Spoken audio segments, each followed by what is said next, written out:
Olá, ouvintes da Rádio Mundial. É com grande prazer que nós estamos aqui novamente para realizar esse nosso encontro com o professor Laércio Responde para vocês, suas dúvidas, suas perguntas, agradecendo sempre o carinho em que toda a equipe da Rádio Mundial nos proporciona para estarmos aqui presentes para enviar essa mensagem de carinho, de amor e de espiritualidade a todos vocês, ok? Começando o nosso programa, vamos responder à pergunta de nossos ouvintes. Professor, por que certos desenhos causam um efeito, como por exemplo símbolos radiônicos que limpam energias do ambiente, símbolos do Reiki que auxilia o próximo e diversos outros desenhos que têm esse efeito real? O que existe por trás da manifestação desses símbolos? O que esses desenhos têm que causam um efeito? Bem, veja bem, eu vou fazer uma outra pergunta para você antes de responder essa. Por que a música, os sons especiais, a música em especial, causa um sentimento em você? Ela transforma, ela pode trazer alegria, como pode trazer angústia e tristeza, dependendo de como essa música foi produzida. Isto significa o quê? Que no universo existe muito tipo de linguagem. Várias linguagens que transmitem, vamos assim dizer, uma energia junto com elas, transmitem uma vibração. E quando isto chega até nós, quando chega ao nosso processo perceptivo, nós vamos interpretar essa linguagem como um conteúdo, como uma mensagem contida nela. Da mesma forma como um poeta, através de um poema, ou através de uma letra, de uma música, ou através de um próprio poema mesmo, ele tenta transmitir sentimentos, tenta transmitir emoções. E você, quando lê aquilo, acaba recebendo esses sentimentos, essas emoções. Os desenhos são a mesma coisa, são uma outra maneira, uma outra fórmula de você estabelecer um padrão de comunicação. Ok? Então, certos desenhos podem ter certas imagens, vamos assim dizer, podem transmitir para você alegria. Você pode ver um símbolo cômico e dar risada com aquilo. Ou você pode ver uma imagem que lhe causa tristeza, que lhe causa angústia. Ok? Em si, o símbolo ele não tem força, ele não tem poder, ele só transmite uma ideia para nós, humanos, que usamos a inteligência. Se você mostrar um símbolo para um cachorro, ele não está nem aí com isso. Como ele não entende esse símbolo, não entende essa imagem, ele não entende esse padrão de comunicação, esse símbolo não significa nada para ele. No entanto, nós humanos, nós temos uma capacidade de interpretar determinados símbolos, determinadas imagens, determinados sons e transferi-lo para a nossa cadeia interpretativa. E quando isto acontece, vai causar certas emoções, vai vibrar, vai mudar o nosso padrão interior. Ok? Nós temos um padrão de comunicação diferenciado.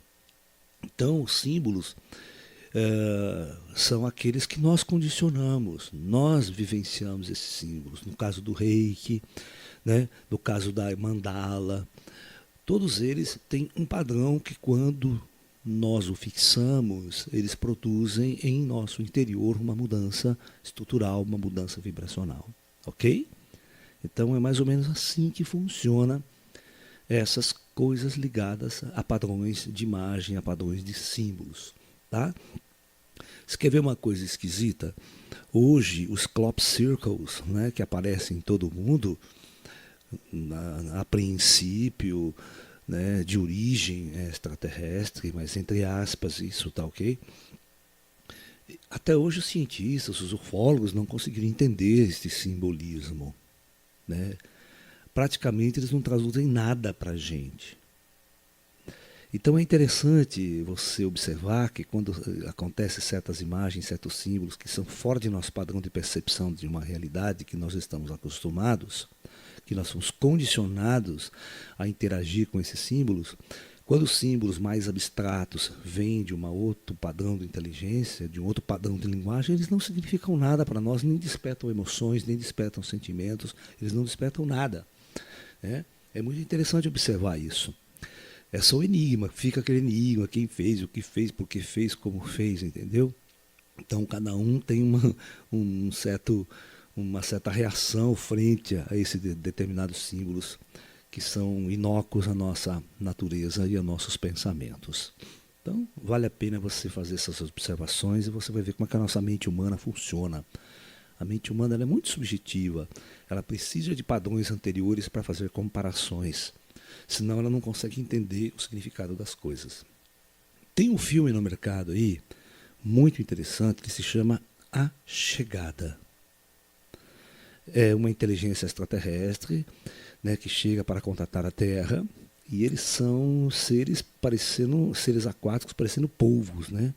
Polvo gigante, uma coisa assim muito interessante. E o padrão de linguagem deles é completamente diferente do nosso. E o padrão de escrita, então, pior ainda. E né, o jogo é entender o que eles estão falando através da simbologia que eles estão colocando. Então, tentem perceber isso, tentem assistir esse filme para você ver como é complexo quando você trabalha com inteligências que não estão acostumadas com a simbologia e com os desenhos da mesma natureza, ok? Se torna uma coisa indescritível, indecifrável às vezes até. É isso aí. Segunda pergunta então. Olá, professor. A morte representa grande dor para nós humanos aqui na Terra. Seja a dor física causada pelos acidentes e doenças, ou a dor sentimental das pessoas mais próximas. A morte, a princípio, nos parece um sofrimento imposto pelo Criador da vida. Ou seja, ele criou o sofrimento. Mas para resolver essa questão, podemos concluir que, na verdade, as dores são frutos da nossa ignorância e inteligência? Não, veja bem. A princípio, o Criador não criou a dor num sentido objetivo para nos castigar, tá? Presta bem atenção nesse detalhe. Nosso corpo biológico ele tem sensores para poder, vamos assim dizer, viver neste mundo, para poder interagir com o mundo exterior, tá ok? Se você não sentisse frio, se você não sentisse calor, se você não sentisse dor ao tocar o seu corpo, quando o toque é em demasia, né, você poderia ser destruído facilmente. Facilmente. Imagine alguém, ou você dando uma batida, você quebra uma perna e não sente absolutamente dor nenhuma. E você continua caminhando, caminhando com aquela perna quebrada, vai destruir tudo, né? Vai destruir mais ainda. Ok? Então a dor, na verdade, ela é uma ferramenta de alarme, ela é um sistema de alarme que diz a você que algo está errado. Ok? Então você não pode olhar a dor como um castigo. Você tem que olhar a dor como um grande instrumento sensorial no sentido de nos avisar que algo não está bem. Ok? Na verdade, o Criador ele é perfeito quando criador. Né? Da mesma forma que a nossa tecnologia cria radar, cria marcador de temperatura, nós criamos uma tecnologia. O nosso corpo tem tudo isso embutido já dentro dele. Ele sabe quando está muito quente, ele tem que se refrescar, ele sabe quando está muito frio, o clima vai destruir as suas células, vai matá-lo, então ele coloca uma agasalho, ele coloca uma blusa, porque ele sente isto na pele. E todo padrão de dor que surge no organismo, tanto mais elevado quanto mais tênue, é um sistema de alarme que aponta que ali tem algo errado e ele precisa consertar. Ok? Então veja por este ângulo, tá? Ok? Não é uma questão da nossa ignorância e inteligência, não. A dor não tem nada a ver com isso. A dor é uma dádiva implantada no nosso sistema biológico para que a gente compreenda que ele é um sistema avançado de nos avisar que algo está errado e nós precisamos consertar, nós precisamos corrigir tudo isso, ok? Então é uma outra forma de ver a dor, tá? Então pense nisso. Muito bem. Deixa eu dar uns avisos para vocês aí. Pessoal, olha só que interessante, hein? Nós vamos estar no dia 9, 10 e 11 aqui em Limeira, em nosso ashram, com um encontro especial com o tema O Comando Astar e as Mudanças Planetárias. Nós estamos vendo o mundo num processo bastante avançado. Nós estamos, nos últimos 50 anos, né, nós temos aquela questão, nós tínhamos 3,2 bilhões de habitantes na década de 60, hoje nós estamos com 7,5 bilhões de habitantes. De onde vieram essas almas? E por que todas encarnaram num curto espaço de tempo? Algo está prestes a acontecer neste mundo? Com certeza. Quando você olha por esse ângulo, você vai perceber que algo muito, muito, muito importante está para alterar, para mudar e para trazer uma grande transformação neste planeta. Então é sobre tudo isso que nós vamos estar conversando neste final de semana, que começa na sexta-feira e vai até o domingo, ok? Um regime de imersão, um regime onde nós vamos ter bastante atividade, palestras, bate-papo, práticas de tai chi, práticas de meditação, e neste encontro a gente vai tentar discutir toda essa situação atual de nosso mundo e a chegada de uma mudança e de uma grande transformação no planeta, ok? Muito bem.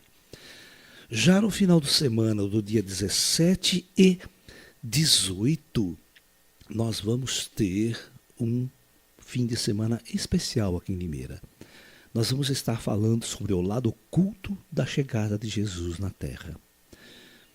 Você que é cristão, né? Você que quer saber mais segredos sobre Jesus, você quer saber qual a verdadeira missão de Jesus na Terra, quando ele veio há 2000 anos atrás, como ele se preparou para essa descida, né? Se Jesus era um homem que já reencarnou outras vezes e estava preparado para fazer essa missão depois de muito tempo. Ou se Jesus, qual o conceito dele ser o Filho de Deus, como coloca as grandes religiões católicas, cristãs e tudo mais. Então vamos discutir tudo isso. Vamos discutir do ponto de vista esotérico o porquê Jesus veio à Terra. E por que naquela região? Por que não na China? Por que não na Índia? Por que não na Inglaterra? Essa coisa toda, né? Na Europa, tal. Por quê? No Oriente Médio, ok? Em Jerusalém, naquela região, tá? Então vamos entender isso também. Bom, eu tenho um convite interessante para vocês também no dia 18, né? Olha, no dia 18, às 4 da tarde, aqui em nosso ashram, na cidade de Limeira, nós vamos estar fazendo um show, né? Um show beneficente aos nossos cães, ao nosso trabalho espiritual aqui em Limeira, né? Nós vamos estar fazendo um show, o lado oculto e esotérico das músicas de Raul Seixas, onde nós vamos estar tocando com uma banda, todos os músicos convidados vão estar presentes para participar com a gente, como se fosse uma confraternização assim, de final de ano, né? E eu vou estar fazendo aquela palestrinha, comentando, discutindo as ideias do Raul. Quem gosta de música, quem gosta do Raul, não pode perder, tá? O ingresso é só R$10 e a gente pede a colaboração de 1 quilo de alimento para cachorro, cães, 1 quilo de ração para cães ou gato, que nós temos uma quantidade muito grande de animaizinhos que nós cuidamos aqui em nosso ashram, ok? Então esse é um convite que nós estamos fazendo para vocês, tá? Então, dia 18 às 16 horas, é um domingo à tarde, aqui em nosso ashram, na cidade de Limeira, que é na zona rural, hein? Não é na cidade, tá? E o grande convite para o grande encontro da passagem de ano, pessoal, em São Tomé das Letras, em nosso ashram lá. O tema será o grande contato dos seres extraterrestres em nossa humanidade e suas consequências, ok? Então é muito importante que a gente discuta isso. E você pode assistir nesse filme aí, A Chegada, que tem a ver com um contato com a humanidade toda, que vai ser muito interessante você já se preparar com esse filme e para você entender como é que isso funciona, ok? Então, do dia 27 ao dia 1º, nós estaremos em São Tomé das Letras, com um trabalho bastante intensivo, né, neste encontro de passagem de ano e discutindo essa questão fundamental para a civilização, que é o grande contato com as inteligências extraterrestres para a nossa humanidade. Então é isso aí.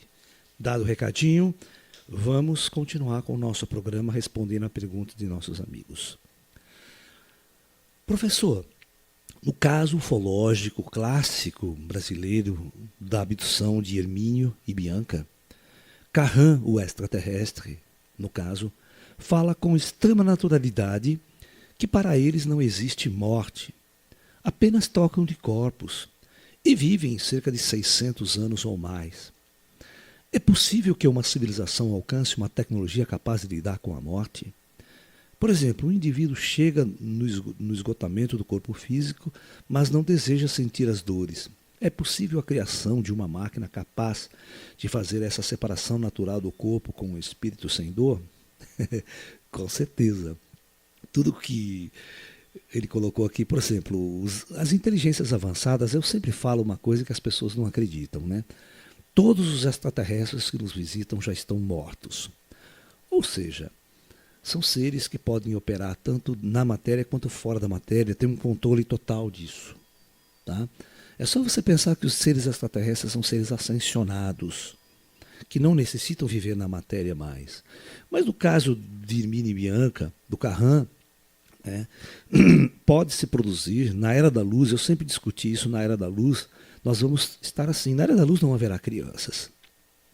Na Era da Luz nós vamos fabricar nossos corpos em laboratório, com características genéticas do jeito que a gente quiser, eliminando todos os padrões de doença que podem afetar, porque doenças são questões kármicas, e nós não estaremos mais sobre uma lei kármica, nós estaremos sobre a lei da luz. E na lei da luz, uma das grandes coisas que nós conhecemos, que nós compreendemos, é a morte. Nós entendemos que a morte é apenas uma troca de corpos. E na verdade, é uma troca de corpos no sentido de viver uma experiência aqui. Quando o sentido dessa experiência termina, nós não usamos mais corpos físicos, nós vamos habitar as dimensões superiores. No caso do Carran, é verdade, eles são corpos operacionais apenas, eles trocam de corpos quando querem, mas na verdade ninguém fica usando o corpo eternamente. Tá? Esses corpos físicos são corpos operacionais para se manifestar nas dimensões físicas da matéria quando necessário, mas na maior parte do tempo esses seres vivem fora da matéria, nas dimensões astrais superiores, onde as condições são mais favoráveis para se assistir do que trazer corpos em planos físicos com características difíceis. Então, esse ponto fundamental é clássico na ufologia, só que ninguém discute essa questão. Este filme que eu acabei de dizer para vocês sobre a chegada, ele é interessante em certo ponto, mas bobo e tolo em todos os outros. Né? Os extraterrestres não são desse jeito, não são daquele jeito do filme, não tem nada a ver. Tá? Eu poderia discutir esse filme horas e mostrar todos os furos, todos os erros, que os extraterrestres não são daquele jeito. Os extraterrestres já estão aqui há milhões de anos. Né? Os extraterrestres são os nossos criadores, eles não vêm chegando agora aqui sem saber conversar, sem saber falar nossa língua. É uma bobagem tudo isso. Tá? Muito bem. Né? Então, na verdade, as tecnologias avançadas do futuro vão impedir qualquer tipo de padrão de dor, padrão de doença, padrões que degeneram o nosso corpo de uma forma que a gente não gostaria. Como hoje nós somos submetidos ao envelhecimento, nós somos submetidos a várias dores, porque este é o projeto que nós estamos vivenciando, o projeto kármico, né? E nós temos um tempo de validade no plano físico. Esse corpo físico tem um tempo de validade. Ele foi projetado para isso. Ele tem um começo, um meio e um fim. Né? Porque a nossa natureza não é física, a nossa natureza não é desse plano. E os projetos futuros não é ficar tanto tempo, 600, 1000 anos usando um corpo. Isso é bobagem. Nem os ETs, o corpo dele pode durar até 600 anos, mas não tem um que fica 600 anos com o corpo físico existindo no universo, porque isso é um grande atraso de consciência, ok? Então é isso. Pense muito bem nesse detalhe, ok? Muito bom. Quarta pergunta. Olá, mestre. Bom, em primeiro lugar, eu não sou mestre, hein? Não me chame de mestre, eu sou apenas um professor, um orientador no caminho espiritual. Gostaria de saber se existe a possibilidade de existir dentro de um processo kármico familiar um mentor espiritual para toda a família. Além dos mentores que projetam nossa encarnação, pode existir um mentor que seja responsável pelo processo kármico familiar? Bem, quando nossos mentores kármicos projetam a família que nós vamos descer, pode ter certeza que essa família tem um atrelamento kármico passado. Ela tem interatividade kármica. Geralmente sempre é assim. Ok? Agora, um mentor para aquela família. Veja bem, os seus avós que partiram, tá? Almas que têm uma afinidade, às vezes o pai daquela família morre antes, ou a mãe, alguém. Né? Então essas pessoas, elas ficam atreladas à família, elas ficam conectadas à família ainda. E esses indivíduos operam junto ao conselho kármico, né, constantemente pedindo ajuda, pedindo para que você, que aquela família, aquelas pessoas tenham o melhor e o mais bem-estar possível na Terra. Toda a dificuldade que surge, todo problema que surge numa família, os espíritos antepassados, né, estão ali para nos ajudar, estão ali para nos amparar, estão ali para tentar resolver todas essas questões e esses problemas, tá? Nos auxiliando, nos instruindo, nos iluminando. Mas nós temos o livre-arbítrio, né? Quantos conflitos familiares a gente não assiste, quanta briga, quanta separação, quanta discussão a gente não percebe nesse mundo. Mas isso não tem nada a ver com os mentores, isso tem a ver com a nossa incapacidade pessoal de interagirmos num grau de harmonia, num grau de amor, né? Porque nós somos seres que estamos vivendo o padrão do conflito. O mundo nos coloca num padrão de conflito. E se nós não elevarmos nossa consciência, se somos seres bastante inteligentes para criar um padrão elevado de harmonia, né, nós vamos estar vivendo sim uma divisão familiar, um conflito, uma briga sem precedentes, num lugar onde as almas foram obrigadas a estarem juntas, a viverem juntas, para resgatar relações passadas, relações antigas dentro deste processo, ok? Então você deve ter a consciência de que uma família é um conjunto operacional kármico. E sem dúvida nenhuma falar de mentores kármicos, né? Um mentor familiar, ele não é um mentor kármico. Ele passa a ser um moderador da experiência kármica. Né? Ele é um indivíduo que vai com muito amor, porque ele está tanto na outra dimensão, ele conhece uma realidade que você não conhece. Ele conhece uma realidade bastante subjetiva que a maior parte das famílias materialistas que vivem um padrão de materialidade não entende essa questão da morte, não entende a questão de que existe vida fora da matéria e que existem espíritos que estão ali auxiliando e trabalhando no processo de harmonização daquela família. Ok? Então, realmente, essas pessoas precisam elevar-se espiritualmente. Então, o caminho para toda a família é um caminho de elevação espiritual, elevação da consciência espiritual. A partir do momento que toda a família entra num padrão de estudo, entra num padrão de conhecimento, ela entra num padrão de percepção de que existe essa outra realidade, tudo vai mudar. Todo o padrão vibratório da família vai mudar. Porque é a consciência que muda, não existe outra coisa que muda, sabe? Ninguém muda por decreto, né? Uma lei não muda um país, sabe? São as pessoas que têm que alterar, aquelas que têm que mudar dentro delas internamente. Veja o nosso país, quantas leis existem, né? Mas o povo não cumpre, os bandidos não cumprem, os políticos não cumprem, ninguém cumpre a lei. A lei já existe. Na verdade, a mudança tem que ser interna, né? Quando você muda o indivíduo internamente, você não precisa nem de leis. Você não precisa de leis, né? Para um povo espiritualmente consciente, para um povo espiritualmente elevado espiritualmente. O amor é a única lei que existe. E se o amor é a única lei e você vivencia esse amor, você não precisa de nenhuma outra. Tá? É uma bobagem você chegar lá, vamos fazer lei, sabe? É bobagem. As leis não resolvem nada, o indivíduo é que é o problema. Então nós temos que, na verdade, construir um novo indivíduo interno. Nós temos que mudar o padrão de consciência das pessoas. É isso que tem que acontecer. Ok? Bom, pessoal, infelizmente o nosso tempo está acabando, né? Foi um grande prazer estar aqui, debatendo, colocando essas ideias para todos vocês. Agradecendo à Rádio Mundial, o grande carinho de oferecer essa oportunidade de estarmos aqui, batendo este papo gostoso com todos vocês, né? E esperando que vocês venham nos conhecer pessoalmente, estar com a gente. Será um grande prazer para todos nós estarmos juntos para trocar essa energia de perto, para dar um abraço em todos vocês, trocar esse carinho, trocar o verdadeiro amor espiritual e criarmos uma verdadeira família espiritual nesse nosso planeta.